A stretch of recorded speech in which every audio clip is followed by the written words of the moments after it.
Good afternoon. I'm John Iskander with the Office of the Associate Director for Science, and it's my pleasure to welcome you to the June session of CDC Public Health Grand Rounds. Before we move on to today's important session on intimate partner violence, or IPV, a note about upcoming Grand Round sessions. Next month's session on global tobacco control has been moved to July 24th at 1 p.m. For information about all upcoming topics, please consult the Grand Rounds website. A reminder that continuing education credits for Grand Rounds are available for multiple professional disciplines. Details are available through the website listed here, as well as through the Grand Rounds website. For our viewers' information, an article summarizing the newborn screening Grand Round session was published 2 weeks ago in the MMWR. The article can be viewed and downloaded at cdc.gov/MMWR. We have also partnered with Science Clips and the CDC Public Health Library to feature scientific articles relevant to intimate partner violence and public health. This month's selections, made by CDC subject matter expert Thomas Simon, delve more deeply into aspects of IPV including economics, clinical screening, the role of alcohol, and are available at cdc.gov/scienceclips. I also wanted to bring to your attention a past CDC museum exhibition entitled Off the Beaten Path. Off the Beaten Path presents the work of 28 artists from 24 countries addressing the issues of violence against women and girls around the world and their basic human rights to a safe and secure life. Visit the CDC Museum website for more information. Grand Rounds could not take place each month without contributions from numerous public health professionals, including these individuals whom I'd like to acknowledge at this time. Today's CDC speakers include Dr. Howard Spivak and Dr. Lynn Jenkins. Today's partner expert speakers include Christy Van Odenove from the Virginia Sexual and Domestic Violence Action Alliance and Debbie Lee from Futures Without Violence. It's now my pleasure to introduce CDC Director Dr. Thomas Frieden.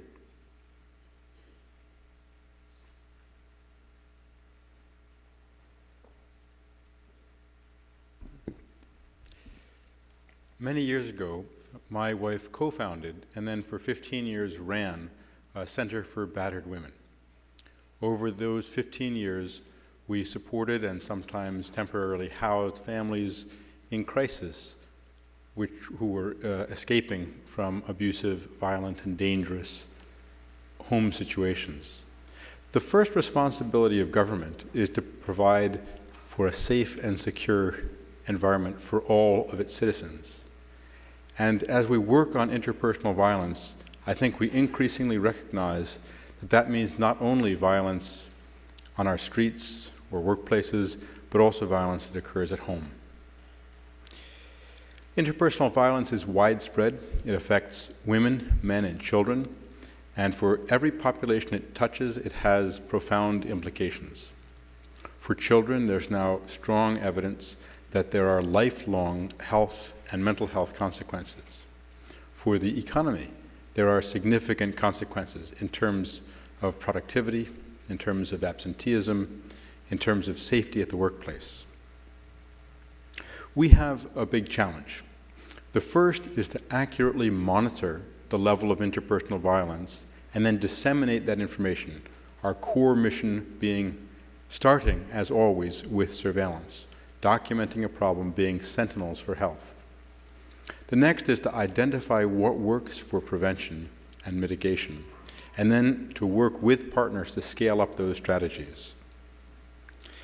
One of the biggest challenges in this area is not only the silence and lack of attention that the issue gets in comparison with its importance, but also both the difficulty, both methodological and in some cases philosophical, behind establishing rigorous surveillance to figure out what works in prevention and then to scale that up.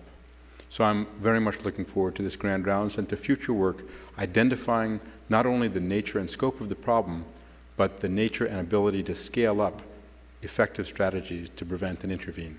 Thank you.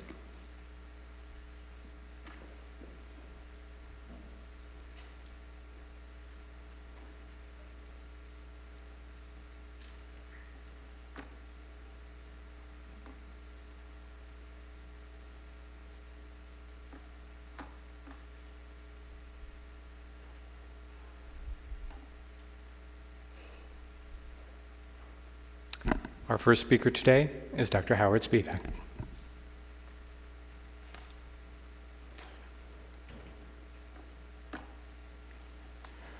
Good afternoon. Early in my career, I was invited to participate in a panel on violence prevention at the Harvard School of Public Health. The person who spoke before me, a woman named Sarah, started by telling the story of a young woman who was married right out of college and within 6 months found herself isolated from her family and friends, pushed to quit her job, and was experiencing a steady stream of physical and emotional abuse from her husband. When she tried to share this with her family, the response was, "It must be something you're doing. Your husband is handsome, successful, and taking good care of you. Be nicer to him." Unemployed, she was entirely dependent on her husband for money, which he doled out in small amounts. Isolated from her friends, she had little social contact other than her husband, who was demanding and controlling about most everything. She was afraid to leave, fearing what he might do to her, and where could she go anyway? This went on for 2 years before she was finally able to accumulate a small amount of money and the courage to one afternoon leave the house with a shopping bag full of clothing, buy a bus ticket, and leave the city. As Sarah was describing how this woman began to turn her life around, working in a shoe factory and eventually going to law school, it was suddenly clear to me that she was telling her own story. This person, who I had known for several years as a strong, confident, and successful assistant district attorney, had experienced this. How could that be? I found myself looking out across the auditorium, one very much like this one, wondering how many others were sitting out there with similar stories. How many times had I sat in an auditorium or on a bus or at a party next to or near somebody with a story like this? All my preconceived notions were clearly inaccurate. And why did I know so little about this? Fortunately, we know much more than we did at that time, but this was the beginning of my realization and understanding of the magnitude and depth of this largely hidden problem. And it is common, for Sarah is just one of millions of women and men with stories like this. Intimate partner violence involves physical violence, sexual violence, threats of physical or sexual violence, and psychological abuse, including stalking by a current or former partner. And it can occur among opposite or same-sex couples and can range from a single incident to an ongoing pattern of violence. According to CDC data, more than 12 million women and men are victims of rape, physical violence, or stalking by an intimate partner each year. Women are 2 to 3 times more likely than men to experience injury from partner violence. They are also more likely to experience severe physical violence and sexual violence from a partner, and twice as likely to be killed by their partner than men. Violence between partners can start at an early age. Approximately 10% of high school students nationally report being physically hurt by a boyfriend or girlfriend in 1 year period, according to CDC's Youth Risk Behavior Survey. And we know that these early experiences with dating violence increase the risk of future partner violence in adulthood. Experiences with violence can have effects that last a lifetime. Partner violence has been linked to a growing list of mental health conditions such as depression, post-traumatic stress disorder, and suicidal behavior. The list of chronic health problems associated with this exposure is growing as well, and includes such conditions as asthma, heart disease, hypertension, and stroke. Partner violence also results in a number of negative sexual and reproductive health consequences. Many of these health effects are the result of health risk and detrimental coping behaviors such as binge drinking, smoking, and other substance abuse, as well as the reduced use of preventive health care. The costs of partner violence are considerable. The estimated annual cost is over $8 billion in medical and mental health costs, as well as lost productivity. And this does not include the significant costs to the legal and criminal justice systems, social welfare programs, and other services that are a consequence of partner violence. Partner violence is seldom the result of one factor, but rather is often the product of individual, social, and environmental factors. Some of the factors that increase risk for perpetrating partner violence include a history of engaging in antisocial and aggressive behavior, heavy drinking, witnessing or experiencing violence as a child, marital conflict, and economic stress. Partner violence is also more likely to occur in communities with high rates of poverty and disadvantage, and where cultural and social norms support violence. As is true of many public health issues, central in our role to preventing partner violence is a collection of data to drive action. We collect information to identify key populations at risk, inform our prevention efforts, track the problem over time, and evaluate the impact and outcome of prevention efforts. One such effort is the National Intimate Partner and Sexual Violence Survey, which is one of the CDC's newest surveillance systems and will be highlighted by the next presenter, Lynn Jenkins. A second is the National Violent Death Reporting System, which collects detailed data on violent deaths from 18 states, drawing information from medical examiner, coroner, and police reports, and linking them together to form a complete picture of these events. NVDRS records an average of 450 intimate partner violence homicides of women, men, and children each year. Public health also has an important role in supporting research to inform prevention efforts. This includes conducting research to better understand the risk and protective factors associated with perpetrating partner violence, identifying which programs, practices, and policies buffer or alleviate these risks, including policies and population-level strategies related to reducing the availability of alcohol, improving economic development in disadvantaged communities, and countering common stressors related to intimate partner violence, such as employment, housing, and availability of social supports. We also need research to determine how to best scale up effective approaches and ensure widespread adoption. In addition to research, we are also investing in capacity-building efforts that are setting the stage for communities to do ground-level work. This involves data-driven planning in communities to assess needs, building support for primary prevention of partner violence, and developing tools and providing training and assistance to identify, implement, and evaluate strategies.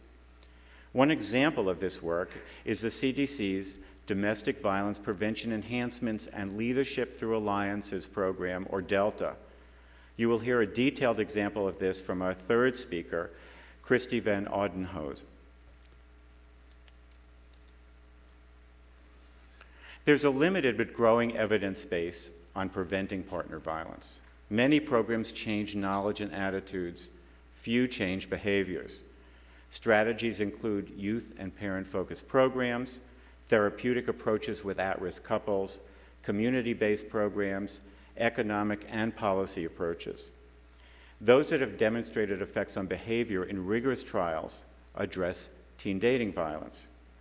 Less is known about effective programs with adult populations. However, by helping teens learn how to establish healthy, nonviolent relationships, we can potentially reduce later partner violence. One of our large investments is Dating Matters, which seeks to address the gaps in research and practice with a comprehensive program for youth, their parents, educators, and the neighborhoods in which they live.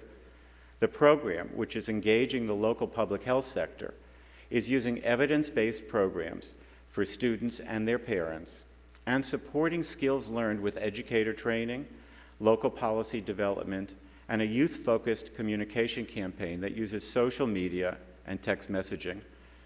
It also has an urban focus, and to date, there has been little evidence about what works in preventing dating violence in urban communities with high rates of crime and economic disadvantage. The program is being delivered in 45 middle schools across 4 cities and includes a rigorous evaluation as well as cost analysis.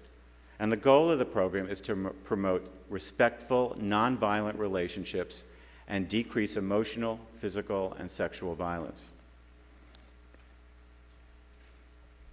As we have learned in all of our violence prevention efforts, partner violence is a complex problem that cannot be addressed by a single program or by public health strategies in isolation. Ultimately, the prevention of partner violence requires collaboration with criminal justice, education, health services, business, foundations, community organizations, media, and leadership at all levels. Public health has a solid history of being effective conveners of multidisciplinary and multi-sector initiatives and efforts, and must play a role in the reduction and elimination of partner violence. I'd now like to introduce Dr. Lynn Jenkins.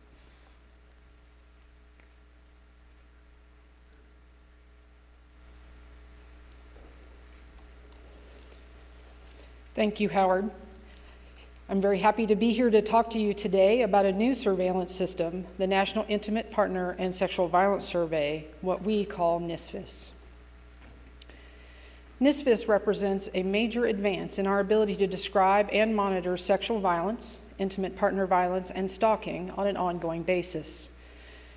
There are a number of strengths that make this distinctive from any other surveillance system. Specifically, the study's questions are asked in a health context rather than a criminal justice context. The survey asks more than 60 behaviorally specific questions referenced over the lifetime as well as the 12 months prior to the survey. The sample includes both landline telephones and cell phones, utilizing the latest technology and advances in telephone survey methods. The NISVS sample is also designed to generate the first ever simultaneous national and state level estimates of these problems. NISVS data collection began in January of 2010 and is ongoing.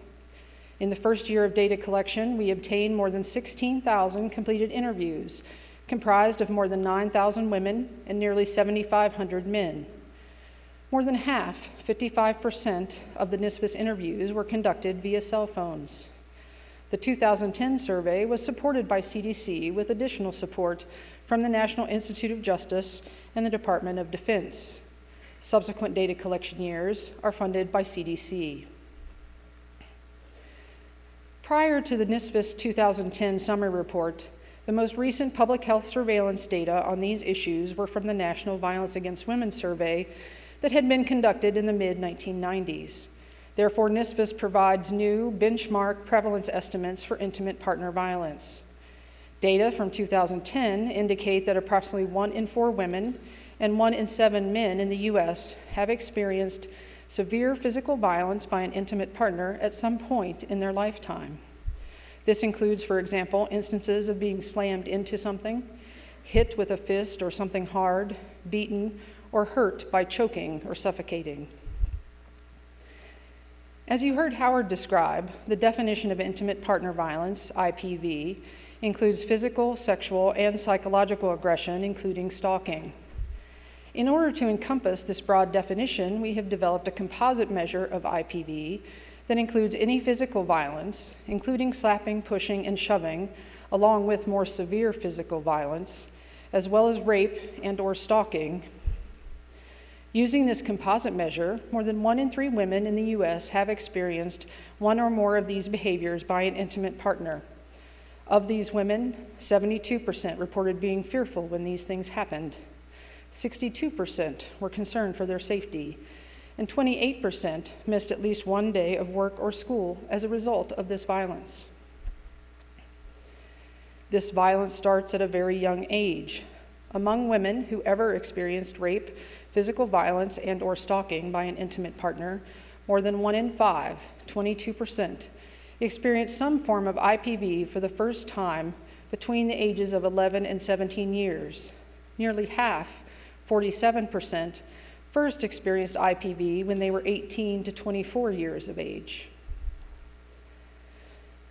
As described previously, when we used a composite measure of intimate partner violence, more than 1 in 4 U.S. men have experienced physical violence, including slapping, pushing, or shoving, as well as rape and/or stalking by an intimate partner at some point in their lifetime. Of these men, 18% reported being fearful when these things happened, 16% were concerned for their safety, and 14% missed at least one day of work or school as a result of this violence. Among men who ever experienced rape, physical violence, and/or stalking by an intimate partner, 15% experienced some form of IPV for the first time between the ages of 11 and 17 years. 39% first experienced IPV when they were 18 to 24 years of age. NISVS allows examination of the contribution of each form of violence and the overlaps across forms of violence. Among the victims who reported intimate partner violence, you can see that the forms of violence experienced and the overlaps among them vary by sex. For women, 57% reported experiencing physical violence only, while 92% of men reported experiencing physical violence only. For women, 4% reported being raped by an intimate partner, and 3% reported being stalked, and 9% reported experiencing both rape and physical violence. 14% of women and 6% of men reported experiencing both physical violence and stalking. 13% of women reported experiencing all three forms of violence by an intimate partner at some point in their lifetime. A range of immediate impacts and longer-term health consequences were assessed in NISVS. These are the first national estimates of health consequences related to these forms of violence. Overall, 81% of women and 35% of men who reported experiencing intimate partner violence at some point over the course of their lifetime reported at least one health or other impact related to that violence. More specifically, of women who ever experienced rape, physical violence, and/or stalking by an intimate partner, 42% reported injuries, and 63% reported experiencing post-traumatic stress disorder symptoms. Of men who ever experienced rape, physical violence, and/or stalking by an intimate partner, 14% reported injuries, and 16% reported experiencing post-traumatic stress disorder symptoms. NISVS also allows us to look at the prevalence of physical and mental health outcomes among those with and without a history of rape or stalking by any perpetrator, not just intimate partners, or physical violence by an intimate partner. And with regard to longer-term health consequences, women who experienced these forms of violence were significantly more likely to report having asthma, irritable bowel syndrome, and diabetes. Both women and men who experienced these forms of violence were significantly more likely to report frequent headaches, chronic pain, difficulty sleeping, activity limitations, and poor self-assessed physical and mental health compared to women and men who did not experience these forms of violence. Because nearly 70% of women and more than half of men who ever experienced IPV first experienced some form of this violence prior to their 25th birthday, NISVS data highlight that we must begin our prevention efforts early.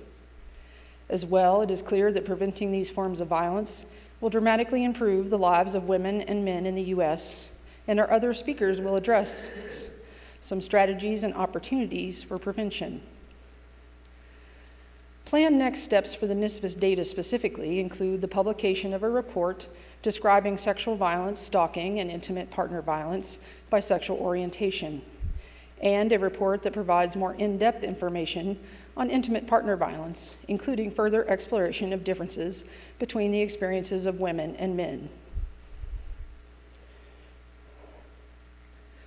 To obtain additional information about NISVS, please visit our website. I thank you very much for the opportunity to share this information, and it is now my pleasure to introduce Christy van Oudenhove.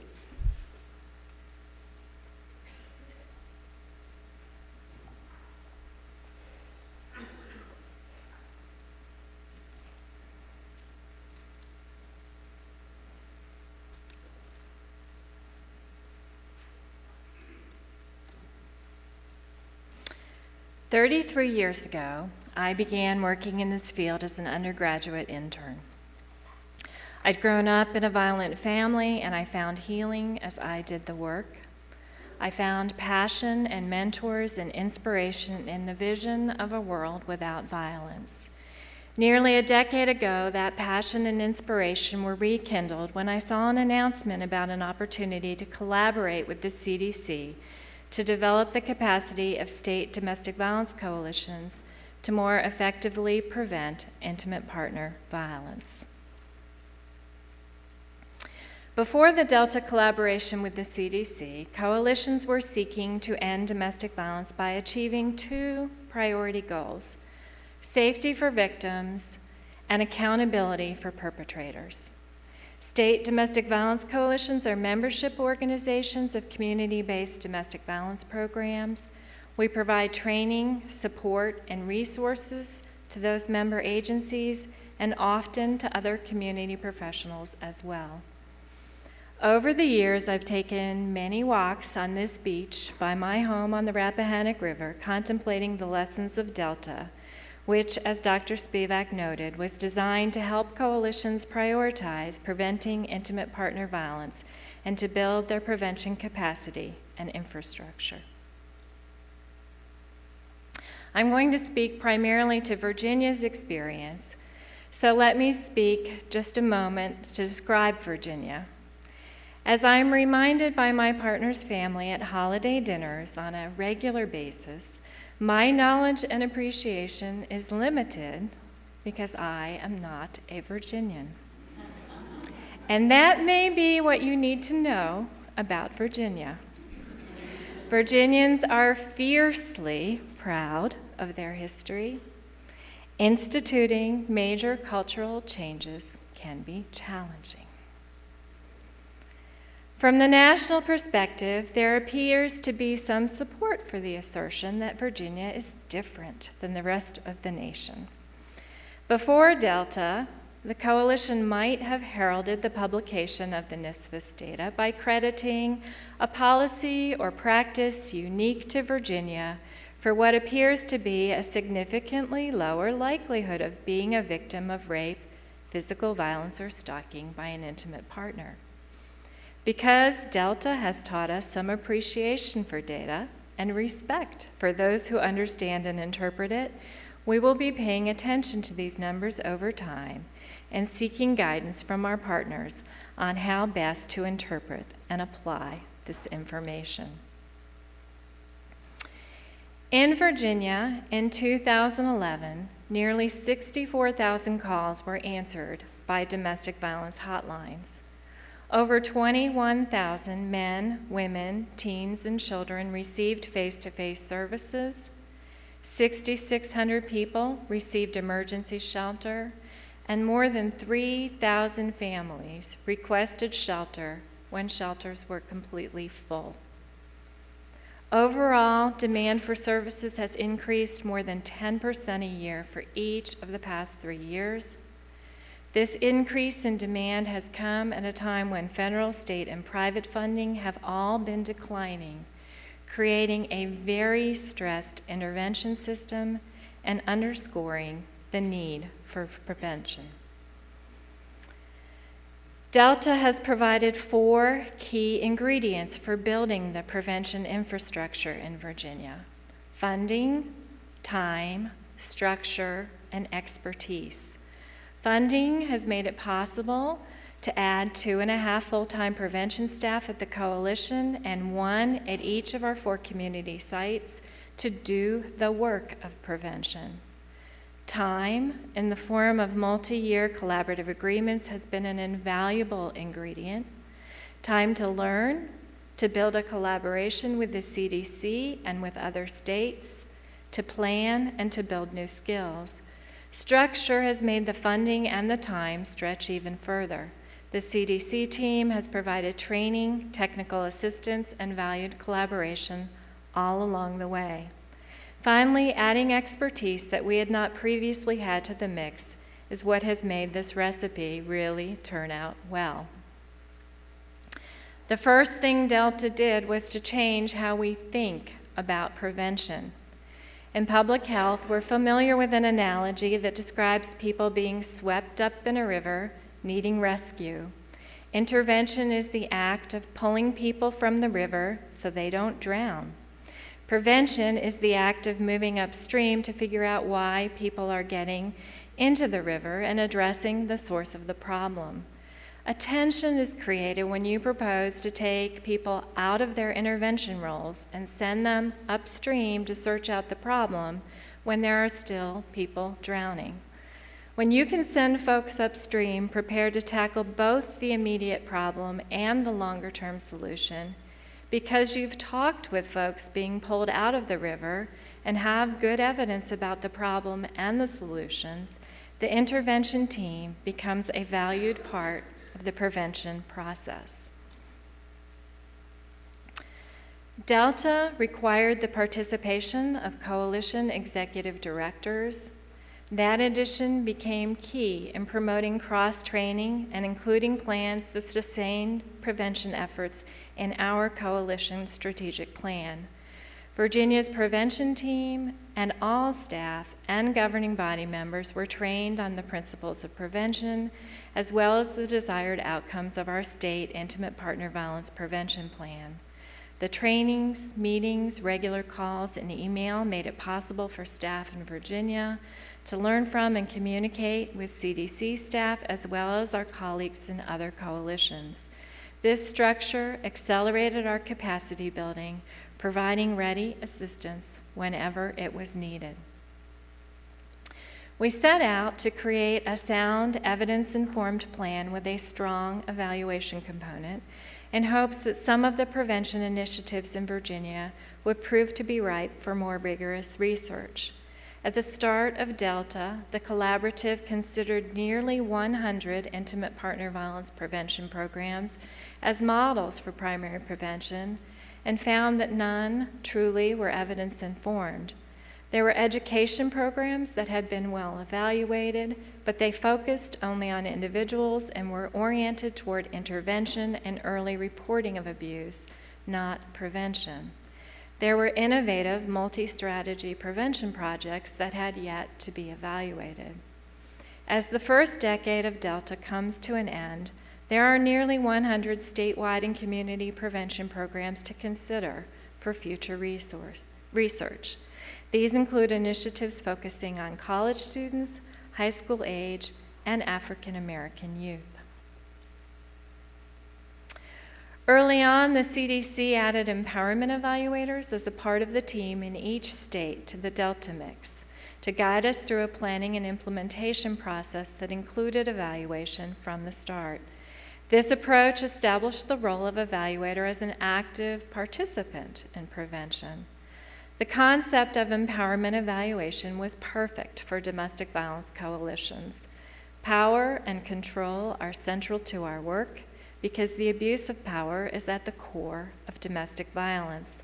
Similarly, the movement has placed a high value on the lived experiences of survivors as sufficient evidence for action.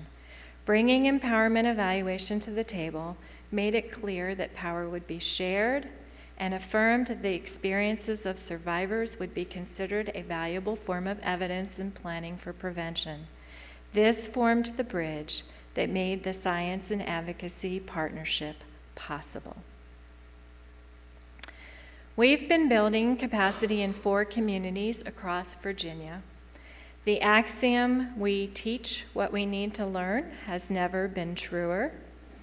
As we have taught rooms full of advocates, law enforcement officers, and educators what we are learning about intimate partner violence prevention, the learning expands. We share a common understanding of protective factors. We've all learned more about developmentally appropriate strategies in our work with youth, and we've developed systems to determine the effectiveness of those strategies. We've been building a statewide community of practice that includes not only the local Delta projects, but any of the domestic violence programs or community professionals that would like to participate. College campuses have been particularly eager to participate, and young people organizing on campuses have embraced the concepts of a public health approach to prevention. Now, it is not unusual to hear them scrutinizing a cool new idea. Is it just a one-time activity? Is it based on a sound understanding of risk and protective factors? It isn't public health nirvana. If the idea is really cool, they're still likely to go for it. But it's a good start for young people who've developed a healthy appreciation for what it takes to really build healthy relationships. Our Red Flag Campaign campuses have been taught how to use a targeted media campaign together with a series of carefully designed educational programs and activities to do more than just raise awareness, to change bystander behavior when someone sees that first red flag for dating violence. A prevention mindset has permeated our staff, many of whom are pictured here. This shapes the partnerships we consider and the questions we ask. For example, we are working with several local law enforcement agencies to consider how better data could be collected when they respond to domestic violence felonies, homicides, and suicides, data that could inform law enforcement practice, improve community responses, and promote prevention-oriented understanding of perpetration. Another example is work that we're beginning in partnership with young adults with developmental disabilities. These young adults are at high risk of sexual and intimate partner violence, in part because their parents don't always imagine the possibility that they will be in relationships. We'll be working statewide on strategies to educate parents of children with developmental disabilities about how they can support healthy relationships. Prevention is now integrated throughout the work of our coalition. It's the basis of our new vision statement. It's prominent in our strategic plan. It shapes the way we do our work each and every day. We're now working with partners who share our goals around preventing violence, promoting healthy relationships, and celebrating healthy sexuality. Over the next 10 years, we plan to create the Building Healthy Futures Fund to expand prevention work across the state, funded partially through sales of a specialized license plate with the message, "Peace begins at home." I want to express our gratitude to the CDC for opening the door to this collaboration, for sharing dedicated program staff, science officers, and leaders. It's now my pleasure to introduce Debbie Lee.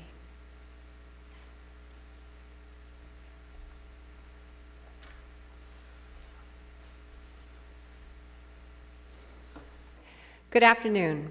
I started my work with Futures Without Violence 30 years ago by going to San Francisco General to work with battered women, train emergency room staff, and create protocols. For the past 4 years, I've helped lead Start Strong, a dating violence prevention program aimed at middle school, and I have tried out my theories on my middle school-age son, much to his chagrin, particularly when I had a small focus group of his friends inside our van.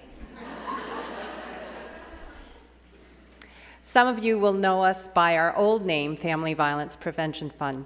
We have a 30-year history of developing innovative strategies to prevent domestic, dating, and sexual violence and child abuse. We develop programs to reach men and youth and transform the way healthcare providers, police, judges, employers, and others address violence. Through partnerships with the CDC and state domestic violence and sexual assault coalitions, Futures has worked to expand the commitment to primary and universal prevention strategies. Several prevention programs such as Delta, Dating Matters, and Start Strong are examples of major initiatives that work to change social norms and move beyond the individual level. Most recently, we worked with the CDC to change surveillance questions to gather better data in building the case, particularly for youth. Today, I want to highlight the progress we've made with health professionals as partners and the recent policy changes to prevent and address intimate partner violence. Then I will talk about programs and policies to reach new audiences, men and youth. Since 1993, we have been the Department of Health and Human Services National Health Resource Center on Domestic Violence. Starting with 12 emergency departments throughout the country, it was the first time that doctors, nurses, social workers, and domestic violence advocates sat at the table together as equal partners to address changes in healthcare practice. We have worked to build a consensus of recommended practice on domestic violence with healthcare leaders based on their needs, what they are willing to do, and understanding the health system's capacity for change. We have made changes to improve professional schooling and training, medical records, charting and coding, as well as encouraging community partnership, policy, and leadership development. As a result of the recognition that intimate partner violence is a public health issue, we saw domestic violence become integrated in several of the Affordable Care Act programs. For example, beginning this August, health plans will cover screening and counseling for lifetime exposure to domestic and interpersonal violence as a core preventive health benefit. So we are producing a toolkit that will help providers safely identify, assess, and refer victims to local programs. Insurance companies will be prohibited from denying coverage to victims of domestic violence as a pre-existing condition, and the Affordable Care Act will provide resources to states to address intimate partner violence, particularly in home visitation programs. In addition to changes from the Affordable Care Act, intimate partner violence screening and clinical interventions have been shown to improve the health and safety of women and teens seeking care in reproductive and adolescent health settings, which was recently recognized in the U.S. Preventive Service Task Force review.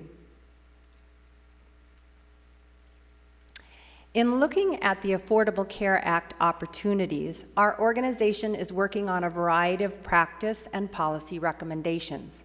Much can be done to support existing programs and services based on age, developmental stage, and gender norms. Our hope is that clinical guidelines for violence prevention, which promote assessment, brief counseling, and referral, are incorporated into publicly funded programs and school-based health centers, incorporated in well women visits, an OBGYN exam, and during other key visits in reproductive, adolescent, and behavioral health settings, and included in payment reform efforts to reimburse for on-site counseling and support services for patients at risk. Moving to talk about work with youth and men, we are also the National Program Office of the Start Strong Building Healthy Teen Relationships Initiative, which has explored innovative and practical solutions to prevent teen dating violence and promote healthy relationships among middle school youth. These communities represent great diversity from the Bronx to the state of Idaho. They include health organizations like the Boston Public Health Commission and a number of domestic and sexual assault organizations. The initiative has utilized a social ecological model employing one of two evidence-based in-school curricula and changed school district policy. Some of their most creative work has included strategies that engage school personnel, parents, older teens, and other youth influencers, and created social marketing and addressed social norms. There are a number of insights we have had as a learning community. First, the middle school years are a key target age group because many youth begin dating and start establishing romantic relationships for the first time. This is a period of social emotional learning and empathy maturity. It is the time when peer and social influences are increasing, and at this age, most youth are still responsive to their parents. Because tweens and young teens still look to certain adults and older peers for guidance, much of our attention focused on reaching parents of vulnerable youth and utilizing high school students as influencers. As youth mature, we need to move the bullying education that kids are getting in elementary school to healthy relationships promotion and teen dating violence prevention. Schools themselves are calling for coordination of bullying, sexual harassment, and teen dating violence policies. Schools have been the hub in order to meet youth where they are. Messages offered at school are reinforced at community centers, movie theaters, sporting events, and other places where young people congregate. The experience of shaping anti-violence and pro-healthy relationship initiatives can turn youth into committed activists who become credible messengers. Many of the Start Strong communities have developed youth-adult partnerships that build youth expertise and help adults understand youth culture. Online and mobile communication is an integral part of the lives of youth and a focal point of their social engagement. Incidences of digital dating abuse, cyberbullying, and sexting have frightened many parents and caught the attention of authorities. Online and mobile technology do not cause abuse, but they make it easier for hurt and angry youth to harm the reputation and mental health of others. Social media, however, can be used to teach youth responsible technology use, promote appropriate bystander behavior, and disseminate powerful prevention messages.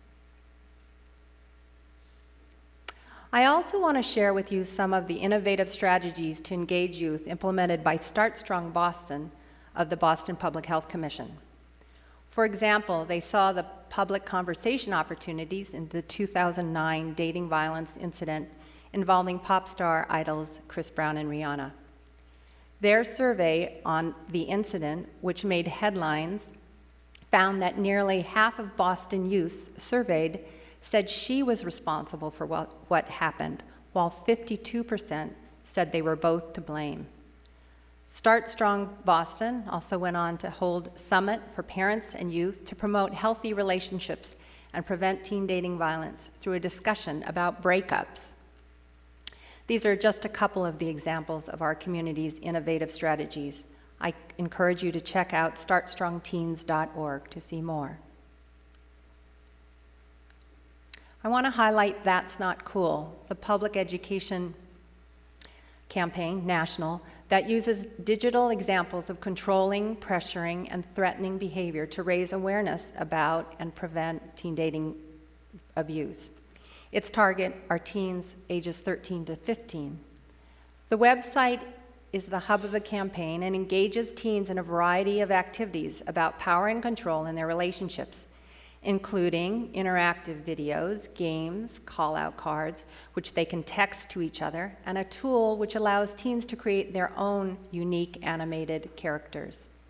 The campaign was sponsored and co-created by the Department of Justice's Office of Violence on Violence Against Women, the Advertising Council, and Futures Without Violence. 8 of the Start Strong sites also used this campaign.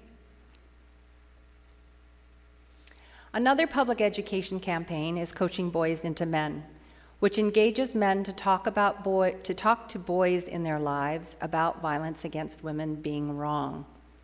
The Coaches program includes a 12-lesson curricula where coaches teach their young male athletes about the importance of respect, integrity, and nonviolence on and off the field. Findings from a recent randomized control trial in 16 Sacramento high schools showed a significant increase in boys' intentions to intervene when witnessing disrespectful or abusive language or behavior. Coaching Boys into Men coaches expressed a greater confidence to talk with their athletes about healthy relationships and to intervene when witnessing disrespectful behaviors. Congress is considering extending the Violence Against Women Act for another 5 years. The legislation would continue Project Connect, which has brought together health providers, public health professionals, and domestic violence advocates to make changes in adolescent health, home visitation, and family planning programs. It would create a new teen dating violence prevention program with elements common and complementary to dating violence and Start Strong. Finally, there is a new purpose area that would support funding to states for prevention and education. We're hopeful that the final Violence Against Women Act will be signed this year and will retain these important prevention sections. I've seen progress over the past 25 years with the adoption of interventions by healthcare systems, particularly evidence-based interventions in reproductive and adolescent health settings. And now we have key policy opportunities to fund this transformation. I'm excited by the recent focus on men and youth through programs such as Start Strong, Dating Matters, and Coaching Boys into Men. And we look forward to continue work together with CDC and other partners to end intimate partner violence. Health and public health leaders and community partners, such as yourselves, are key to promote healthy relationships and create futures without violence. Thank you.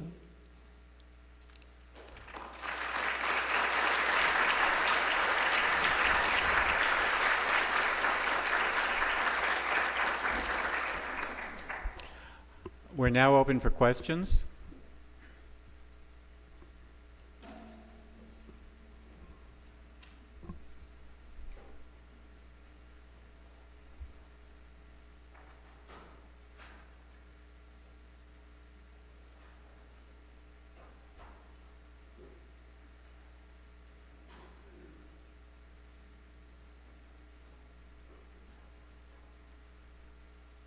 We couldn't have been that clear.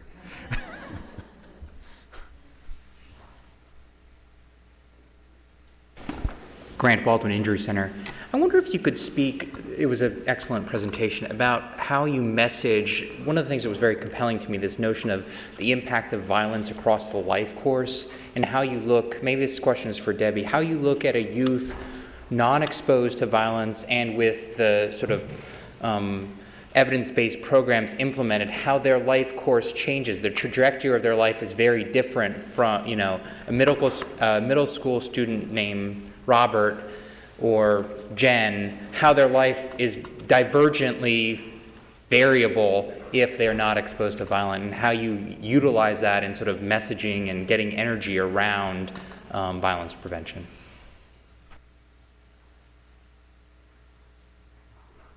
Wow, that's a big question. I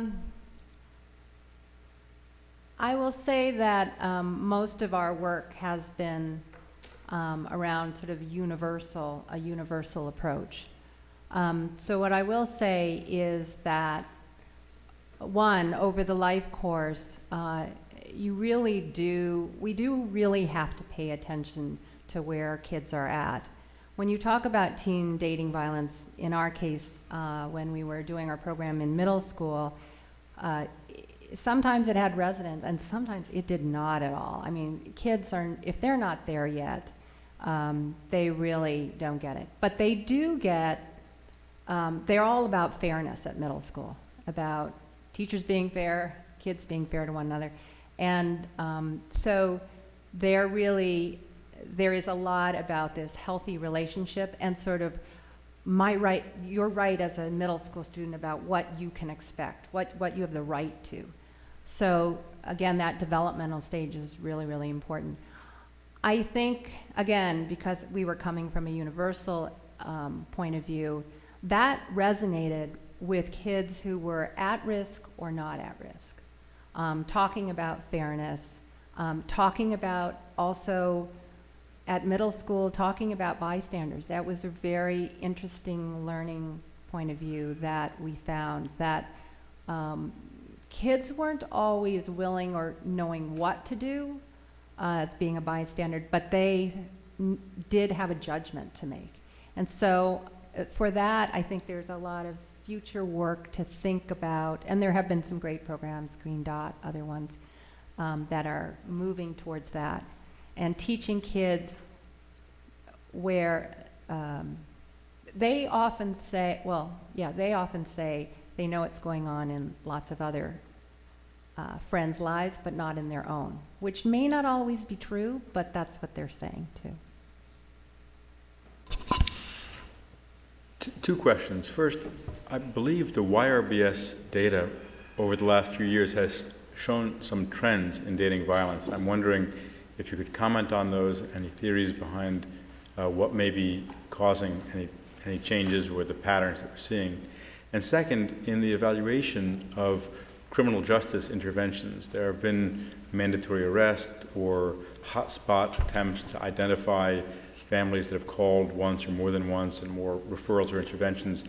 Have there been any analyses of these that would help understand what makes for effective partnership with the criminal justice system?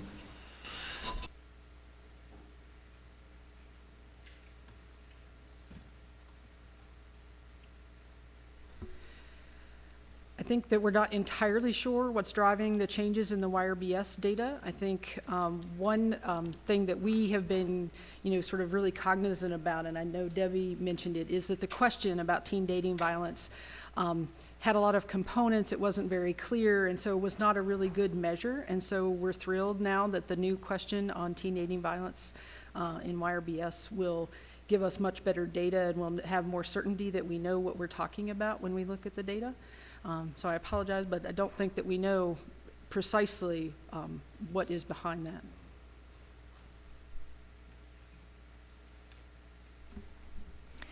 So in speaking to the question about the criminal justice interventions and the impact, as part of our planning process to do our statewide intimate partner violence prevention plans, we were really encouraged to talk with communities, with law enforcement professionals about the trends that they were seeing, to also look at the research on policies, and going back even to the question about middle school, to talk to survivors about the experiences they had had as middle school, high school, young adults, in terms of what interventions made a difference.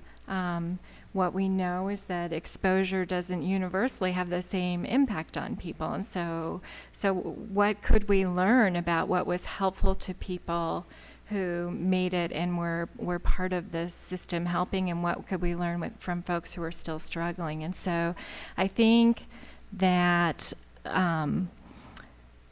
the lessons around the criminal justice system from the research and from the experiences we heard seemed to be connected to consistency of enforcement, consistency of implementation, that the nuances of policy from state to state may not be as significant as how communities embrace and enforce those policies. And that certainly came through in talking to victims and perpetrators as well. And so those kinds of things then became part of our Delta communities as part of their prevention initiatives, are also engaging their criminal justice system partners in how can you do your piece to implement effectively and consistently the policies that we do have. Christy, I appreciate you raising the sort of the inherent tension between prevention and intervention, and unless we have an influx of funds that allows us to do both at the level that we would want to and that we need to, I was wondering if you have any sort of best practices or good examples, whether it's from Virginia or Debbie, you may have some as well, in terms of how that tension can be handled in a good way. So how is it that we can address both when we in fact need to address both, at least for the foreseeable future, till prevention is really effective, and then we have less of a need on the intervention side? So I feel like you all taught us a lot about how to do that. And it had to do with going out and engaging people who'd been involved in intervention and helping them to see a value to and some hope for doing prevention. And it became, it's not magic in every community, but for the communities where it's working, it became a cycle of that the folks working in intervention are doing that with a prevention mindset. And so they see their opportunities, whether it's for direct intervention or for data collection or for partnering differently. And similarly, the folks doing prevention are doing that informed by what's happening with intervention, and it becomes a cycle that feeds itself. And as we have new opportunities like the one I talked about with young people with developmental disabilities, we immediately went to the place of, here's the intervention opportunity and here's the prevention necessity. We're going to do both.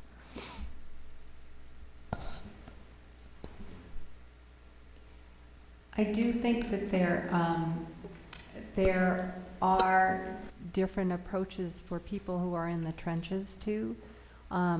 Just simple things like about what we're doing with children who are absolutely in our shelters, etc. It still does take some resources, which is our challenge. But I think that once people really grasp the frame of prevention, it's much easier to see ways you slip it in. And I think just bringing those questions in and bringing in healthy relationship discussions, teaching moms how to do that can be a big step. I'd like to thank all of our speakers. I'd like to thank Dr. Frieden. And we will see our attendees here and our viewers in 5 weeks on July 24th for Public Health Grand Rounds on global tobacco control. Thank you.